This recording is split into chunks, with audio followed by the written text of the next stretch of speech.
long have y'all been standing there? That long, huh?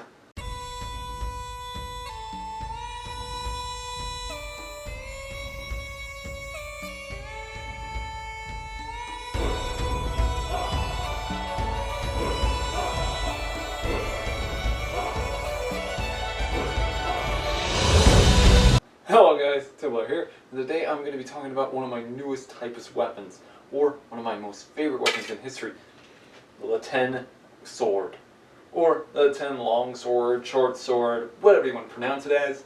These type of swords I loved. Reason being, these are beautiful works of art. These are very well constructed swords, and if y'all don't know of this type of sword brand, the brand that makes this type of sword is Depika makes very good weapons. They're trying to make them historically accurate as possible, which is kind of a good thing. Now, I love these swords in particular. The La Tene swords are beautiful, and as well, the reason being, this is technically a broadsword. This is 27 inches blade length. Now, this is technically, I would call it the middle class version of a Celtic longsword due to the factual reason of the hilt design.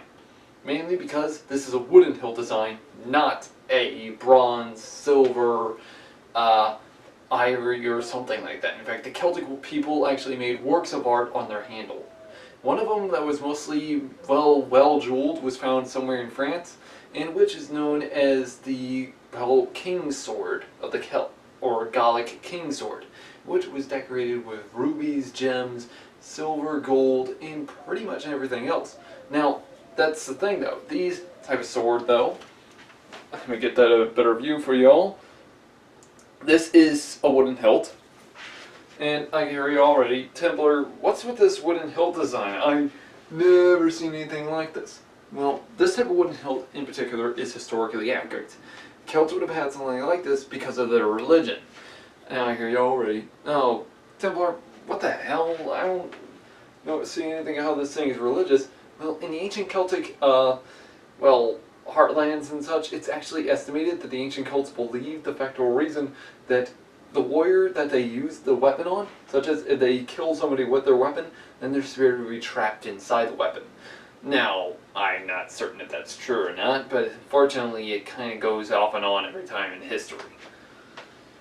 Now, this is actually a beautiful sword. I'm still sharpening it, so I'm going to have to use bottle cuts very soon, but you gotta love the La Tene long swords. Now though, this is technically a La Tene short sword. How so? Well, the longest La Tene sword, or French or Gallic war sword, has a 32-inch blade. And so, we would see how much longer that would be. And those would have rounded tips, in which were more meant for cavalry. This is more meant for infantry. As you all can tell, I have a thrusting type blade. I can actually cut with this, as well I can actually move the weapon pretty easily. Comparing this to, said, an army sword, for example, I think I'd rather prefer this than an army sword. Mainly because of the reason I have more control of it. I guess y'all can probably hear that if I try cutting the air. Now, that's not the only beautiful thing about this also. Another beautiful piece is also the one famous thing that the ancient Celts also had. The scabbard. Now, the La Tene swords, the swords of the La Tene culture, actually had these beautiful type scabbards, which most of the time were made out of wood, or sometimes actually made out of steel. And whenever they were made out of steel, they were decorated with this beautiful design. How so? They had many types of beautiful designs on these scabbards that they were works of art and they would awe foe from afar. Now, as y'all can tell with this type of design feature, I had to attach said piece of, leather strap. Now, this doesn't come with it, which is kind of a disappointment, because, I had to attach it to my belt.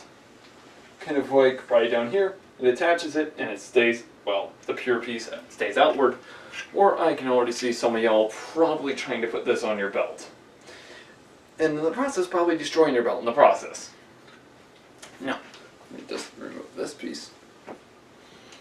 In which y'all can take a good long look at how the ancient Celts made this.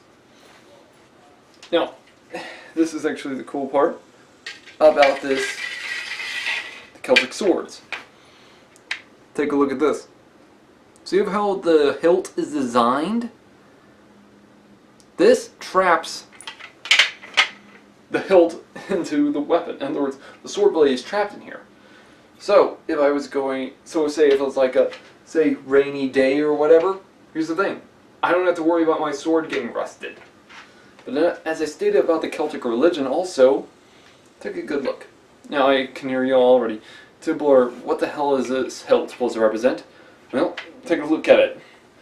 If I was to say, put it with this image here, now, I can already see y'all, but Templar, that doesn't look the same. Well, as I said, this is a poor man's version of the rich man's version.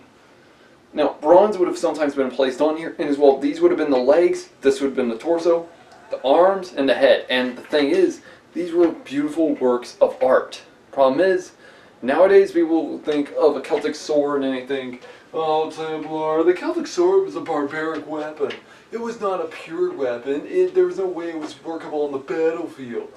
Here's the thing though, because of the Celts, the Romans copied off of these weapons and created the Roman spada. So why is the Roman spada more famous than the Celtic longsword? Well, here's the thing. It's not that the spada is famous, it's that the Celtic longsword is famous. And these weapons technically are labeled as a longsword, even in the general eye. So technically these are still, I guess you might say, a longsword, because for me a short sword would about be, well, where these fingers are here. But this is still technically a broadsword. So a La Tene broadsword, I guess you could call it that. Because it's still got a cut, it's still got a thrust. I can easily work with this weapon rather than a well, said Viking sword. So why is it that we nowadays don't remember these weapons? Well, it's kind of easy to answer, really. People don't remember these good swords, and that's a very big shame. I love these type of swords, and I know a lot of you, I know all y'all already, y'all just want to get a Celtic longsword. I will leave links down below in the description of where you can get these, both for y'all that are overseas, say in like Europe and such, and such, or that are in the Americas, and want to get this real quickly. American people that live in the Americas, I try going to Cult of Athena. For all of y'all that are overseas, it's either CelticMerchant.com or including GetDressedForBattle.com. Now, in general though, y'all might want to actually get these things really sharpened. In fact, I'm having to do this one by hand, because this is going to take a while.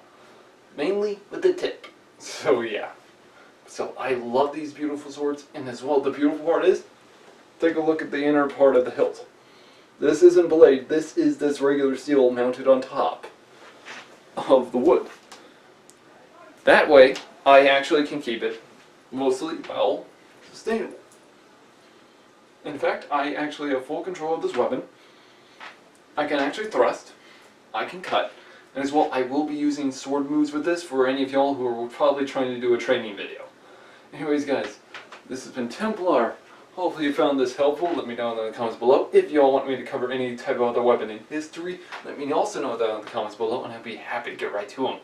Also, if y'all want me to actually soon get into Celtic armor and weaponry, or as well get into the dress-up armors, I will be probably pretty much doing that as well.